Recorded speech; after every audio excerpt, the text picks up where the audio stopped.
बिस्मिल्लाहिर्रहमानिर्रहीम अस्सलामु अलैकुम वरहमतुल्लाह। अहबाब ज़ी वक़ार, आज मैं कुर्बानी के हवाले से चंद मसाइल आपके सामने रखूँगा, क्योंकि अनकरीब इंशाअल्लाह चंद दिनों बाद ईद कुर्बान भी करीब है और बहुत से लोग जिन्होंने कुर्बानी भी करनी होगी, कुछ ऐसे हैं जिन्होंने कुर्बानी के जानवर ख़रीद लिए और कुछ ऐसे हैं जिन्होंने अभी जानवर ख़रीदने हैं। तो आप जानवर ख़रीदने से पहले जो जानवर में शराइत पाई जाती हैं उनका लिहाज ज़रूर रखिए। इब्तदाई तौर पे जिन जानवरों की कुर्बानी की जाती है वो 3 किस्म पर हैं: बकरी, गाय और ऊँट। बकरी में बकरा भी शामिल है और इसकी दीगर अजनास भेड़ है, दूम्बा है, छतरा है, मेंढा है, ये तमाम शामिल हैं। और गाय के साथ भैंस भी शामिल है, फिर उसका बछड़ा भी और कट्टा वगैरह ये तमाम शामिल है। ऊँट में ऊँटनी भी शामिल है।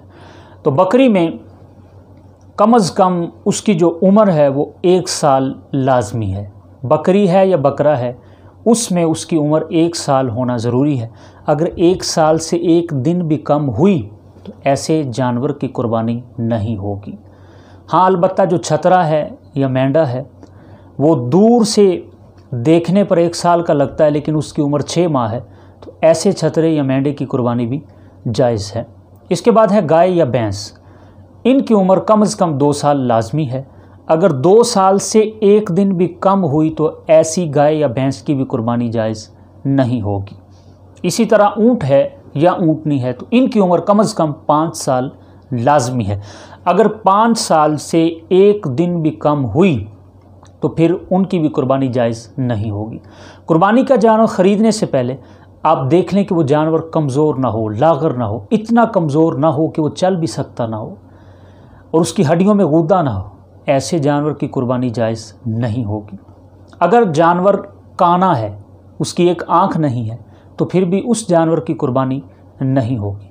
अगर किसी जानवर का सींग टूट गया है तो वो देखेंगे क्या वो सींग जड़ से टूटा है या ऊपर से टूटा है। अगर तो उसका सींग ऊपर से टूटा है तो फिर तो उसकी कुर्बानी हो जाएगी। अगर सींग जड़ से टूट गया तो ऐसे जानवर की कुर्बानी नहीं होगी। जिसके पैदाइशी तौर पे सींग नहीं है उस जानवर की कुर्बानी भी जायज़ है। इसके बाद देखेंगे कि उस जानवर में दूसरा ऐब ना हो, कि वो उसका कान ना कटा हो या दुम या चक्की वगैरह ना कटी हो। अगर जानवर का कान, दुम या चक्की वगैरह कटी है तो फिर देखेंगे कि वो कान, दुम या चक्की 1/3 से ज़ायद कटी है या 1/3 के बराबर या उससे कम कटी है। अगर तो 1/3 से ज़ायद कटी है तो फिर ऐसे जानवर की कुर्बानी नहीं होगी। अगर 1/3 से कम है या 1/3 के बराबर है तो फिर उस जानवर की कुर्बानी जायज़ है। मिसाल के तौर पे ये पेंसिल है, हम इसके 3 हिस्से करेंगे, 1, 2 और 3।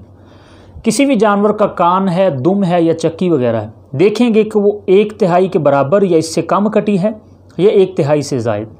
अगर तो 1/3 के बराबर वो कान, दुम या उसकी चक्की वगैरह कटी है तो फिर उसकी कुर्बानी जायज़ है। अगर 1/3 से थोड़ी सी ज़ायद है, जितनी भी ज़ायद होगी, उस जानवर की कुर्बानी जायज़ नहीं होगी। बकरी है या गाय भैंस वगैरह है, अगर बकरी का एक थन कट गया है या एक थन खुश्क हो चुका है तो उसकी भी कुर्बानी जायज़ नहीं। इसी तरह गाय या भैंस है, उसके 2 थन खुश्क हो गए या कट गए हैं तो उसकी भी कुर्बानी जायज़ नहीं है। ऐसा जानवर जिसमें नर या मादा दोनों अलामतें पाई जाएं, यानी खुनसा जानवर, उसकी भी कुर्बानी जायज़ नहीं है। और ऐसा जानवर जो जल्लाला है यानी गिलाज़त खाता है, गंदगी खाता है, उसकी भी कुर्बानी जायज़ नहीं है।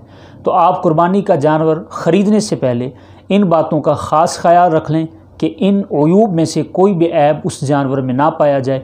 अगर इन अयूब में से कोई एक ऐब उस जानवर में पाया गया, उसकी कुर्बानी जायज़ नहीं होगी। हाँ, अगर आपने सही सलामत जानवर लिया है और लेने के बाद उसमें ऐब पैदा हो चुका है तो उसकी भी कुर्बानी जायज़ नहीं होगी। तो अल्लाह ताला से दुआ है, अल्लाह ताला हमें अल्लाह की राह में इखलास के साथ कुर्बानी करने की तौफीक अता फ़रमाए और शरीयत मुताहरा की कायम करदा शराइत के मुताबिक जानवर की ख़रीदो फ़रोख्त करने की तौफीक अता फ़रमाए।